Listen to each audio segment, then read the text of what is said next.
Hi friends, అందరికీ నమస్కారం. తీయని కథలకు స్వాగతం. ఈరోజు మనం మోహన రాగం రెండవ భాగాన్ని విందామండి. నళిని కాఫీ చేసి తీసుకొస్తానని లేవబోతుంటే నేను వెళ్తాను కూర్చోవదినా అని లోపలికి వెళ్ళిపోయింది. మోహన్ ఉసూరుమన్నాడు. నీలవేణి కాఫీ కలిపేసరికి గౌరీ తీసుకువెళ్ళడానికి వచ్చింది. బ్రతికాను అనుకున్న నీలవేణి కాఫీ కప్పుల్లో సర్ది గౌరీకి ఇచ్చి తను లోపలే ఉండిపోయింది. నీలవేణి రాక కోసం మోహన్ చూశాడు. నీల రాలేదు. అతను యాంత్రికంగా ప్రభాకరం చెప్పిన మాటలకి కొడుతున్నాడు. తర్వాత అతను వెళ్ళిపోయాడు. మోహన్ వాళ్ళ గురించి నీలవేణికి గుర్తులేదు. కానీ మోహన్ ఈ కుటుంబాన్ని ఎప్పుడూ మర్చిపోలేదు. మోహన్ వచ్చాడంటేనే నళిని చాలా హడావిడి చేసేస్తుంది. అంతవరకు ఉన్న చిరాకు, కోపం, విసుగు అతన్ని చూస్తూనే మాయమైపోతాయి. గౌరీ అతన్నే చూస్తూ సిగ్గుగా పారిపోవడం, మళ్ళీ ఏదో వంకతో అతనికి ఎదురుపడాలనే తాపత్రయం, ఇవన్నీ నీలవేణి గ్రహించింది. అన్నగారిది స్నేహభావమని అతని ప్రవర్తన తెలుస్తూనే ఉంది. ఎలాగైనా ఒక్క నీలవేణికి మినహా అతని రాక ఆ ఇంట్లో అందరికీ తలో రకంగా ఆనందమే. పిల్లలకి అతను ఎప్పుడు వచ్చినా విధిగా చాక్లెట్లు తెస్తాడు. బేబీని ఎత్తుకుని ముద్దు పెట్టుకుంటాడు. బాబు నెత్తి మీద చిన్నగా వేళ్లతో కొట్టి చాక్లెట్లు ఇస్తాడు. వాళ్ళంతా సరదాగా మాట్లాడుకుంటుంటే నీల ఇబ్బందిగా దూరంగా ఉండిపోతుంది. నీల అంత త్వరగా ఎవరితోనూ కలవలేదు. స్వతహాగా మితభాషి. అందులో మోహన్ గుమ్మంలో అడుగు పెట్టాడంటేనే నళిని అతన్నో దేవునిలా చూసినట్టు హడావిడి చేసేయడము, ఇతను మనకే కావలసిన వాడు అన్నట్టుగా ప్రవర్తించడంలో చాలా ఇబ్బందిగా, వాళ్ళకి దూరంగానే ఉండిపోయేది. ఇది మోహన్ ఇంకోలా తీసుకున్నాడు. ఆ రోజు తమాషాగా తను చేసిన చర్య నీలవేణికి కోపం తెచ్చిందేమో అనుకున్నాడు. ప్రభాకరం నీలవేణి దూరంగా ఉండిపోవడం గురించి గ్రహించి 1-2 సార్లు అన్నాడు. మోహన్ పరాయివాడు కాదు, మంచివాడు కూడా. మన కుటుంబం అంటే ఎంతో అభిమానం. నువ్వు మొహమాట పడక్కర్లేదు అని. అయినా నీలవేణి వచ్చేది కాదు. మోహన్ ఆ ఇంట్లో అడుగు పెడుతూనే అతని కళ్ళు నీలవేణి కోసం గాలించేవి. అలా గాలిస్తున్న ఆ కళ్ళకి సిగ్గులొలక పోస్తూ గౌరీ ఎదురు వచ్చేది. అలాంటప్పుడు అతనికి అక్కడి నుండి పారిపోవాలనిపించేది. నీలవేణి రూపం అతని మనసులో ఇంతయి అంతయి అన్నట్లు మనసంతా ఆక్రమించుకుంది.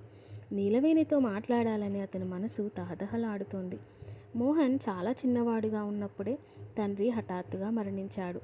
భర్త పోయేసరికి నడి సముద్రంలో నావలా అనిపించింది జీవితం కస్తూరమ్మగారికి. ఈ 5 పిల్లల్ని పెంచి పెద్ద చేయడం ఎలాగా అని దిగులు పడిపోయింది. భర్తని పోగొట్టుకున్న బాధ కన్నా ఈ పిల్లల్ని ఎలా పెంచి పెద్ద చేయాలన్న దిగులు అధికమైంది. పెళ్ళిళ్ళు, వ్రతాలు చేయించి జీవితం వెళ్ళదీసే శాస్త్రి గారు ఏమీ మిగిల్చలేకపోయారు. ఆవిడ అన్నగారికి చెల్లెలంటే అభిమానం ఉంది, కానీ కాస్త కూడా సహాయం చేసే స్థితిలో లేడు. ఆ ఊరి పెద్దలు సహృదయులు. శాస్త్రి గారంటే గౌరవం ఉన్నవారును.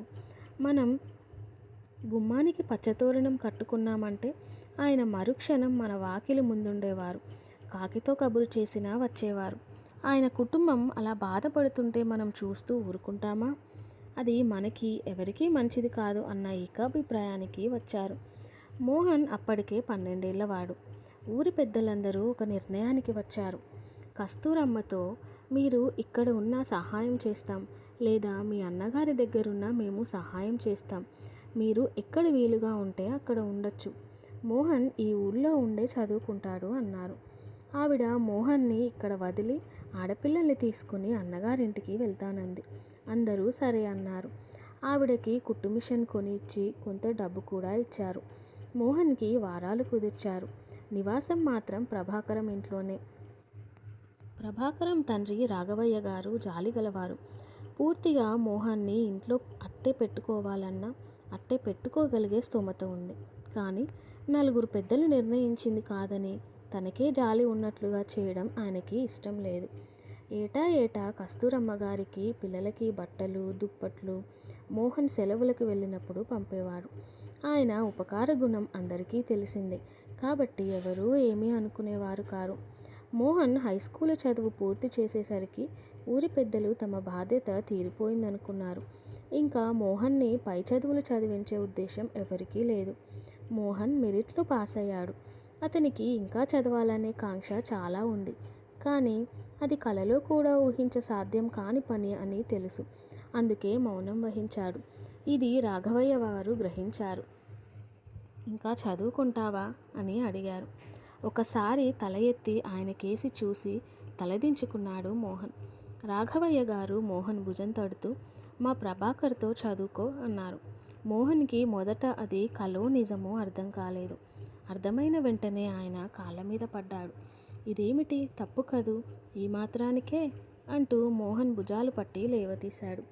అడిగిన వారికి లేదు అనకుండా సహాయం చేయడమే ఆయన పద్ధతి. అలా చేయగా చేయగా ఆయన ఆస్తి అంతా హారతి కర్పూరంలా హరించుకుపోయింది. 2 ఆడపిల్లలకి ఘనంగా పెళ్ళిళ్ళు చేశారు. మోహన్ నోరు విడిచి అడగకపోయినా చదువు మీదుండే అతని కాంక్ష, చదువుకోలేని అతని దుస్థితి జాలిగల ఆయన మనసుని కరిగించింది. మోహన్కి ఆయన దేవుడితో సమానం. ఆయనలో దేవుణ్ణి చూస్తారు. ఆయన చివరికి సొంత ఊళ్ళో లంకంత ఇల్లు తప్ప ఏదీ మిగిల్చలేకపోయారు. ఈ మధ్యనే ప్రభాకరానికి ఈ ఊరు ట్రాన్స్ఫర్ అయ్యింది. మోహన్ ఈ ఊరు వచ్చి ఏడాది దాటింది. ఇద్దరూ కలుసుకున్నారు. మోహన్ ప్రవర్తన గమనించిన నళిని బుద్ధిమంతుడు, మంచి ఉద్యోగంలో ఉన్నాడు. బాదరా బందీ ఏమీ లేదు. చెల్లెలకి కూడా పెళ్ళిళ్ళు అయ్యి అత్తవారింటికి వెళ్ళిపోయారు. చెల్లెలు గౌరీని మోహన్కి ఇస్తే సుఖపడుతుందని ఆవిడ అభిప్రాయం. పూర్వం మామగారు సహాయం చేశారు కాబట్టి ప్రభాకరం అడిగితే కానీ కట్నం లేకుండా చేసుకుంటాడని నళిని దృఢాభిప్రాయం. మోహన్ నీలవేణి ఫోటో ప్రభాకరం ఇంట్లో ఆల్బంలో చూశాడు. 10-12 ఏళ్ల నీలవేణి కళ్ళ ముందు మెదిలింది. నీలి కళ్ళు, జడగంటలు పెట్టుకున్న పెద్ద జడ, పట్టులంగాలో హుషారుగా తిరుగుతూ నవ్వుతూ అందరినీ నవ్విస్తూ తిరిగే నీలవేణికి మోహన్ ఎప్పుడూ మర్చిపోడు. నీలవేణి ఫోటో కావాలని ప్రభాకరాన్ని అడగలేకపోయాడు. అలా అని నీలవేణి ఫోటో తీసుకోకుండా ఉండలేకపోయాడు. ఆల్బంలోంచి చెప్పకుండా ఫోటో తీసుకోవడానికి మనసు అంగీకరించలేదు. తీసుకోకుండా ఉండడానికి మనసు ఊరుకోలేదు. ఇలా అతను గుజాటన పడుతున్న సమయంలో నళిని నెగటివ్లు ఉన్న అట్టపెట్టె తీసుకొచ్చి కొన్ని నెగటివ్ల కోసం వెతుకుతోంది. వాళ్ళ పెళ్లి ఫోటోలు వాళ్ళెవరో కావాలన్నారట. ఇంకా పిల్లలవి కూడా కావాలని వాటి కోసం చూస్తోంది. మోహన్, నేను చూస్తాను, ఇలా ఇవ్వండి అన్నాడు. పని హడావిడిలో ఉన్న నళిని ఆ పెట్టె అతనికి ఇచ్చి పని చూసుకోవడానికి లోపలికి వెళ్ళింది. నెగిటివ్లు చూడ్డంలో నీలవేణిది ఆల్బంలో ఉన్న ఫోటో నెగిటివ్ కనబడింది. మోహన్ ఇంకేమీ ఆలోచించకుండా ఆ నెగిటివ్ జేబులో పెట్టుకున్నాడు. తను చేసిన పని అతనికి తప్పనిపించలేదు. ఆల్బం ఎప్పుడైనా చూడ్డం తటస్థిస్తేనే నీలవేణి ఫోటో కేసి దొంగ చూపులు చూడ్డం, ఒక్కోసారి బాబుకి పట్టుబడిపోవడం జరిగేది. అది అతనికి ఇష్టం లేదు. దీనికి ఎవరి పర్మిషన్ అక్కర్లేదనుకున్నాడు. నీలవేణి ఫోటో ఎప్పుడూ అతని పర్సులోనే ఉంటుంది. నీలవేణి వస్తున్నట్లు తెలిసి అతను మనసు ఆనందంలో ఉరకలు వేసింది. హఠాత్తుగా ప్రభాకరం క్యాంపుకి వెళ్లాల్సి వచ్చింది. భార్యకి స్టేషన్కి వెళ్ళమని చెప్పి వెళ్ళిపోయాడు. కానీ సరిగ్గా నీలవేణి వచ్చే రోజునే స్నేహితులు ఎవరో యాదగిరి గుట్టకి వెళ్తున్నాం, వస్తారా అంటూ కబురు చేశారు. నళినికి వెళ్ళాలని ఉంది. కానీ నీలవేణి వస్తోంది. అదే మాట మోహన్తో అంది. నేను స్టేషన్కి వెళ్తాను, మీరు వెళ్ళిరండి వెంటనే అన్నాడు మోహన్. అతనికి నీలవేణిని ఎప్పుడెప్పుడు చూస్తానా అని ఉంది. ఆయన వచ్చాక ఏమంటారో సనుగుతున్నట్టుగా అంది. ఇందులో అనడానికి ఏముంది, ఏదైనా అంటే నేను చెప్తాలేండి అన్నాడు. ఆ సందర్భం ప్రభాకరం దగ్గరికి రాలేదు. ఏదో తమాషా చేద్దామని చేశాడు. అది నీలవేణి అపార్థం చేసుకుందేమో అనుకున్నాడు. ఆ రోజు ఆదివారం. ప్రభాకరం మోహన్కి రేపు ఆదివారమేగా, భోజనానికి వచ్చే అంటూ ఆఫీస్ నుండే ఫోన్ చేశాడు. సరే అన్నాడు మోహన్.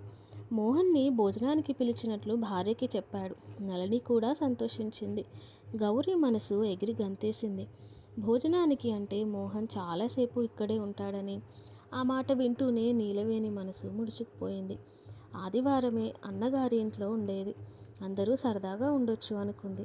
భోజనానికి అంటే అతను సాయంత్రం వరకు ఇక్కడే ఉంటాడేమో. వాళ్ళంతా సరదాగా మాట్లాడుకుంటుంటే తను ఒక్కరితే ఒంటరిగా కూర్చోవాలి. మనసులోనే విసుక్కుంది. ప్రభాకరం సరదాగా స్పెషల్ ఏదైనా చేయమన్నాడు. వదినగారు వంటగదిలో పని చేసుకుంటుంటే నీలవేణి పిల్లలిద్దరినీ తయారు చేసింది. తర్వాత తన జడ విప్పి తల దువ్వుకుంటుంది. గౌరీ ఏ చీర కట్టుకుంటే బాగుంటుందా అని గంట నుండి చీరలన్నీ తిరిగేస్తోంది. పరాగ్గా ఏదో ఆలోచిస్తున్న నీలవేణి గేటు ముందు స్కూటర్ ఆగడం కానీ మోహన్ గేటు తెరిచిన శబ్దం కానీ వినలేదు. మోహన్ స్కూటర్ కాంపౌండ్లో పెట్టి లోపలికి వచ్చాడు. నీలవేణి బారుగా ఉన్న జుట్టుని దువ్వుకుంటోంది. మోహన్ క్షణంసేపు అలాగే నిలబడిపోయాడు. తల దువ్వుకుంటున్న నీలవేణి ఇటు తిరిగేసరికి తననే చూస్తూ నిలబడిన మోహన్ కనబడ్డాడు. అతన్ని చూడగానే చప్పున వెనక్కి తిరిగి లోపలికి వెళ్ళబోయింది. అలా వెళ్ళబోతున్న నీలవేణిని ఆపాలన్నట్లు మీ అన్నయ్య లేడా అని అడిగాడు. ఉన్నారు అనేసి లోపలికి వెళ్ళబోయింది. చూడండి అంటూ ఆగిపోయాడు. తిరిగి అతనికేసి చూడకపోయినా ఏమిటన్నట్లుగా ఆగిపోయింది. మోహన్ చేతి రిమాలులో చుట్టిన లేత అరటి ఆకు పొత్తర అక్కడే ఉన్న టీపాయ్ మీద ఉంచుతూ మా దొడ్లో పూసాయి తీసుకోండి అన్నాడు. నీలవేణి ఇబ్బందిగా నిలబడిపోయింది. అతను ఇంకా ఏదో అనబోయాడు. అంతలో నళిని అక్కడికి వచ్చింది. వస్తూనే కూర్చోండి, గులాబీలు మీ ఇంట్లోవా? అబ్బా ఎంత శ్రద్ధండి మీకు అంటూ గులాబీలని లేత అరిటాకునుండగా చేతిలోకి తీసుకుంది. వదినగారు మాట వింటూనే బ్రతికాను అనుకొని నీల గదిలోకి వెళ్ళిపోయింది. మోహన్కి చెప్పలేనంత నీరసం వచ్చింది. ఏదో కృషించుకుపోయినట్టుగా నళిని రాక అతనికి విసుగుని కలగజేసింది. ఒక్క 5 నిమిషాలు నళిని కాదే మరెవరూ రాకుండా ఉంటే ఎలాగోలా నీలవేణిని మాటలతో ఆపేవాడు. ఆనాడు తన ప్రవర్తనకి దురభిప్రాయం కలిగితే అది తొలగిపోయేలా నీలవేణికి తన మనసు అర్థమయ్యేలా మాట్లాడేవాడు. ఏదో కొంపలు మునిగిపోయేలా ఈవిడ వచ్చింది. ఉస్సూరుమంటూ అక్కడే ఉన్న సోఫాలో కూలబడ్డాడు. ఇంకా ఆ గులాబీల గురించి ఆవిడ అడిగితే వాటిని పొగిడితే వినే ఓపిక, చెప్పే సహనం లేని వాడిలా నళిని అక్కడి నుండి కాసేపు వెళ్ళిపోతే బాగుండన్నట్లుగా కాసిని మంచిలు ఇవ్వండి అన్నాడు. ఆ అంటూ నళిని లోపలికి వెళ్ళి గౌరీ చేత మంచినీళ్లు పంపింది. కళ్ళ నిండుగా ఆరాధనని నింపుకున్న గౌరీ కొత్త పెళ్లి కూతురులా నెమ్మదిగా వచ్చింది. గ్లాసు నీళ్లు అతను అందుకుంటాడేమోనని చూసింది. అతను పరధ్యానంగా ఉండడంతో అక్కడే ఉన్న టీపాయ్ మీద గ్లాసు ఉంచుతూ తీసుకోండి అంది. మోహన్ తల తిప్పి చూశాడు. గౌరీ ప్రత్యేకంగా తయారైనట్లు తెలుస్తూనే ఉంది. వీళ్ళు ఎక్కడికైనా ప్రోగ్రాం పెట్టుకున్నారేమో అనుకున్నాడు. మంచినీళ్ళు అక్కరలేకపోయినా తప్పనిసరిగా కొంచెం నీళ్లు తాగి గ్లాసు యథాస్థానంలో పెట్టాడు. అతను ఏదైనా మాట్లాడతాడేమోనని గౌరీ అక్కడే నిలబడింది. ఇదేం గ్రహించని మోహన్ పేపర్ చూడడంలో నిమగ్నమయ్యాడు. మొదటిసారిగా మోహన్ మీద కోపం వచ్చింది. మనసు బాధతో గిలగిలలాడింది. అతను వస్తాడని తెలియగానే అతని రాక ఎంత ఎదురు చూసింది. ఇంతకీ తెల్లవారిని రాత్రిని తిట్టిపోసింది. ఎదురు చూసిన వ్యక్తి వచ్చాడు. కానీ ఏం లాభం? కన్నెత్తి చూడడు, పన్నెత్తి పలకరించడు. తనంటే అతనికి ఏమి ఇది లేదా? మెల్లగా కళ్ళెత్తి అతనికేసి చూసింది. అతను శ్రద్ధగా పేపర్ చదువుకుంటున్నాడు. మనసు మండిన గౌరీ గిరుక్కున వెనక్కి తిరిగి వెళ్ళిపోయింది. కానీ లోపలికి వెళ్ళాక మళ్ళీ ఆలోచించింది. తను చనువుగా అతనితో ఎప్పుడు మాట్లాడింది? అక్క బావ అతనితో మాట్లాడుతుంటే తను శ్రోతగా ఉండిపోయేది. తన మనసులో ఏముందో అతనికి ఎలా తెలుస్తుంది? తను సరే, తనని చూడగానే అతనికి ఓ అభిప్రాయం అంటూ కలగాలిగా. ఎలాంటి అభిప్రాయం కలగలేదా? పోనీ తను ఊరుకోనున్న వాడిని తన వైపు తిప్పుకోవడంలో ఉంది ఆనందం. అప్పుడు తను అతన్ని ఎంత ఆరాధించిందో చెప్తే అప్పుడు తను ఏమంటాడు? ఎలా ఫీల్ అవుతాడు? సంతోషంతో ఉక్కిరిబిక్కిరి అవుతాడు. అమ్మ దొంగ అంటాడు. తన మందబుద్ధితనానికి తనని తానే నిందించుకుంటాడు. అప్పుడు తను మీరు నాకు దక్కడమే నా అదృష్టం, మిమ్మల్ని మీరు తిట్టుకుంటే నేను భరించలేను అంటుంది గోముగా. అప్పుడు అతను ప్రేమగా అప్పుడే ఆ క్షణం అనుభవిస్తున్నట్లుగా గౌరీ చెంపలు కెంపులైనాయి. ఏం చేస్తున్నావే గౌరీ అంటూ నళిని వచ్చింది. చేతిలో గులాబీలు ఉన్నాయి. గౌరీ సర్దుకొని ఏం చేయడం లేదు అంది. ఇవిగో గులాబీలు మోహన్ తెచ్చాడు, పెట్టుకో అంటూ గౌరీ దోసిల్లో పోసింది. గౌరీ కళ్ళు ఆనందంతో మెరిశాయి. అక్కగారి చేతిలోంచి పూలు అందుకుంటూ మరి మీకు అంది. నాకు నిన్నటి కనకాంబరాల దండ ఉంది, నీలాకి 2 పూలు ఇచ్చాలే, పెట్టుకో అని క్షణం ఆగి నువ్వు కూడా ఓ ఇంటి దానివైపోతే అమ్మకి ఏ దిగులు ఉండదు. మోహన్ వచ్చాడంటే మరి ముంగిలా అయిపోతావేం గౌరీ? ఈ రోజుల్లో ఆడపిల్లలు ఎంత చురుగ్గా ఉంటే మగవాళ్ళు అంత ఇష్టపడతారు అంటూ ఆగింది. గౌరీ అక్కగారి మాటలు శ్రద్ధగా వినసాగింది. గౌరీ మోహన్ అంటే నీకు ఇష్టమేనా? గొంతు తగ్గించి అడిగింది. గౌరీ సిగ్గుగా తల వంచుకుంది. పిచ్చి పిల్ల, నీ మనసు నాకు తెలియదు. నువ్వు అదృష్టవంతురాలివే అనిపిస్తోంది. ఆ పైన భగవంతుడి దయ అని వెళ్ళిపోయింది. మా అక్క ఎంత మంచిది. దోసిట్లో పూలని ఎంత ప్రేమగా వాసన చూసింది. అక్క తలుచుకుంటే ఏ పనైనా ఎంత కష్టమైనా చేయగలదు. ఎంతో నమ్మకంగా అనుకుంది. ఆ పూలని ఎలా పెట్టుకుంటే బాగుంటుందా అని తల బద్దలయ్యేలా ఆలోచించింది గౌరీ. అతనికి ఎలా పెట్టుకుంటే ఇష్టమో తనకి ఎలా తెలుస్తుంది? ఒకే ఒక పువ్వు ఓ పక్కగా అందంగా పెట్టుకుందామనుకుంది. కానీ అతను తెచ్చినవి అలా వదిలేయడం ఇష్టమనిపించలేదు. ఆ గులాబీలన్నీ మల్లెచెండులా దండగుచ్చి తలలో పెట్టుకుంది. అద్దంలో ముఖం చూసుకుంది. తలలో పెట్టుకున్న గులాబీలు తలలోంచి తొంగి చూస్తున్నట్టుగా పక్కల నుండి కనిపిస్తున్నాయి. గౌరీ తృప్తిగా గాలి పీల్చుకొని ఇటు తిరిగేసరికి నళిని కాఫీ కప్పుతో అక్కడికొచ్చింది. ఇదిగో మోహన్కి ఇచ్చిరా అంటూ కాఫీ కప్పు అందించింది. గౌరీ అక్కగారి చేతిలోంచి వెంటనే అందుకొని హాల్లోకి వచ్చింది. ప్రభాకరం మోహన్ మాట్లాడుకుంటున్నారు. అక్కడ ప్రభాకరాన్ని చూసేసరికి గౌరీకి ఒక్కసారిగా చెప్పలేనంత నీరసం వచ్చినట్టయిపోయింది. క్షణంసేపు అలాగే నిలబడిపోయింది. గౌరీ ముస్తాబు ప్రభాకరానికి మొదట ఆశ్చర్యం అనిపించినా తర్వాత ఆ విషయాన్ని పట్టించుకోలేదు. కాఫీయా ఇవ్వు అన్నాడు. నీకు తీసుకొస్తాను బావా అనేసి అక్కడున్న టీపాయ్ మీద కాఫీ కప్పు ఉంచి చప్పున లోపలికి వెళ్ళిపోయింది. లోపలికి వెళ్తున్న గౌరీ వెనక్కు తిరిగేసరికి గౌరీ తల నిండా పెట్టుకున్న గులాబీలు కొట్టినట్లుగా మోహన్ కళ్ళబడ్డాయి. ఈసారి నళిని కాఫీ తీసుకొచ్చింది. కాఫీ తీసుకొచ్చిన భార్యని అడిగాడు. నీలా కనబడదేం అని. లోపల ఉన్నట్టుంది. భర్తకి జవాబు చెప్పి మోహన్ కేసి తిరుగుతూ అంది. చల్లారిపోతుంది, తీసుకోండి. మోహన్ యాంత్రికంగా కాఫీ కప్పు తీసుకున్నాడు. నీలా? ప్రభాకరం పిలిచాడు. ఏమన్నయ్యా అంటూ గుమ్మంలో ఆగిపోయింది నీలవేణి. ఏం చేస్తున్నావు? ఇలా రా అమ్మా అన్నాడు మెడ తిప్పి వెనుక గుమ్మం కేసి చూస్తూ. మోహన్ కళ్ళెత్తి గుమ్మంలో నిలబడిన నీలవేణిని చూశాడు. చాలా నిర్వికారంగా నిరుత్సాహంగా కనబడింది. మీకు పంచదార సరిపోయింది కదా? నళిని అడగడంతో ఆ అంటూ చూపులు మళ్లించుకున్నాడు. నీలవేణి తప్పనిసరిగా వచ్చింది. నీలవేణి నలుగురితోటి కలవలేదు. తను ప్రపంచం సృష్టించుకొని దాంట్లోనే ఇమిడిపోతుంది. అందులో తనని చూస్తూనే ముఖం తిప్పుకునే వాళ్ళ ఎదుట అస్సలు నిలబడలేదు. వాళ్ళని పలకరించడం లేదు. వదిన గారికి తన రాక ఇష్టం లేదని గ్రహించింది. దాంతో వాళ్ళ మధ్యకి రావాలంటే మరీ బిడియంగా సంకోచంగా అనిపించింది. నీలవేణి తలలో ఒక్క పువ్వు లేదు. గౌరీ తల నిండా గులాబీలే. వాళ్ళు నీలవేణికి పూలు ఇవ్వలేదా? నీలవేణి పెట్టుకోలేదు. నీలవేణి ఎందుకు అంత ముభావంగా ఉంటుంది? నీలవేణికి ఆ రోజు తమాషాకే చేశానని ఎలా తెలియపరచాలి? అసలు తన కేసి కన్నెత్తి చూడనే చూడదు. ప్రభ అందరితో అంత కలివిడిగా ఉంటాడు. నీలవేణికి ఇంత ముభావం ఎలా వచ్చిందో? అతనికి చిన్నప్పటి నీలవేణి కళ్ళ ముందు మెదిలింది. అప్పుడు జడకుప్పెలు ఊగేలా గంతులేస్తూ ఉండేది.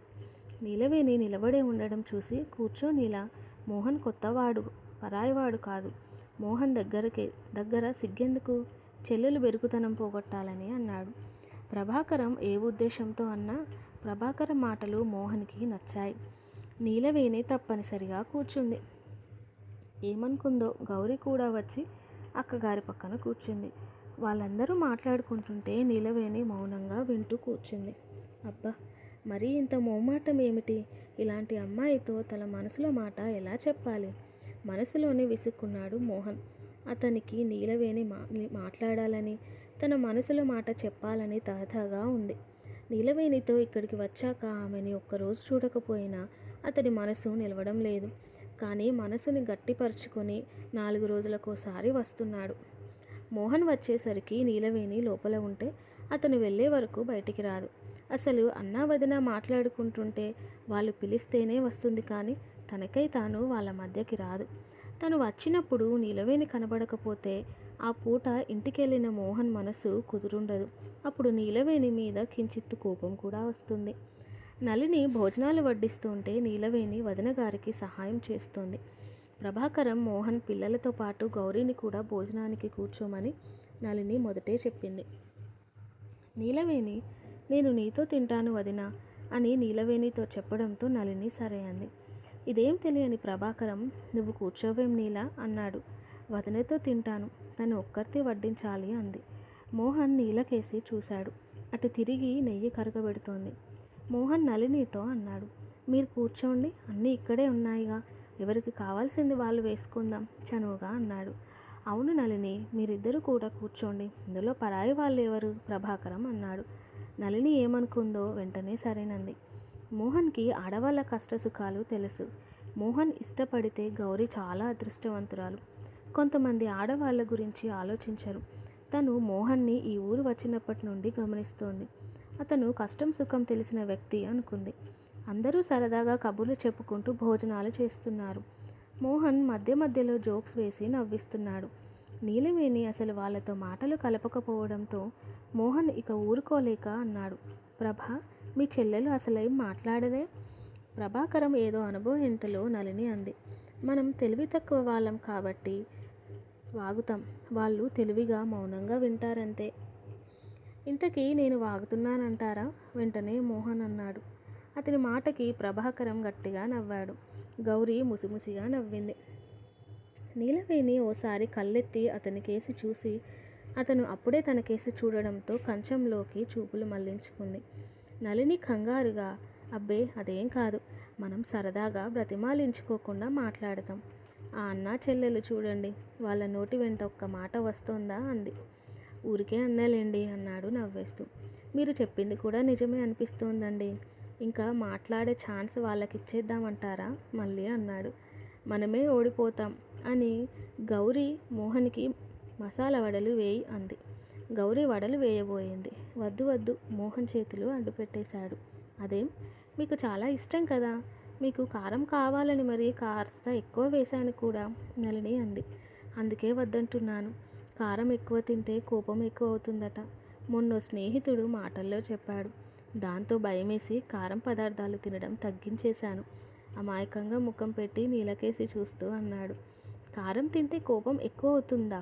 అతనన్న మాటకి చురుగ్గా తల ఎత్తిన నీలవేణి మోహన్ తన వైపే చూస్తుండడంతో చప్పున చూపులు కంచంలోకి మళ్లించుకుంది. అన్నట్లు మర్చిపోయాను, మా అమ్మగారు ఎల్లుండి వస్తున్నారండి అన్నాను. మీరు ఇక్కడ టెలిగ్రామ్ ఇస్తానన్న మాట అక్కడున్న ఆవిడకి వినిపించి ఉంటుంది. మీరు అన్నంత పని చేస్తారని భయపడ్డారేమో, నళిని నవ్వుతూ అంది. అలా కబుర్లు చెప్పుకుంటూ భోజనాలు చేశారు. మోహన రాగం 2వ భాగం సమాప్తం. మన ఛానల్ని ఎవరైనా ఫస్ట్ టైం చూస్తున్నట్లయితే ప్లీజ్ లైక్ చేసి, షేర్ చేసి, సబ్స్క్రైబ్ చేయండి. మరిన్ని కథలు చెప్పడానికి నాకు మంచి అవకాశం ఇవ్వండి. Thank you.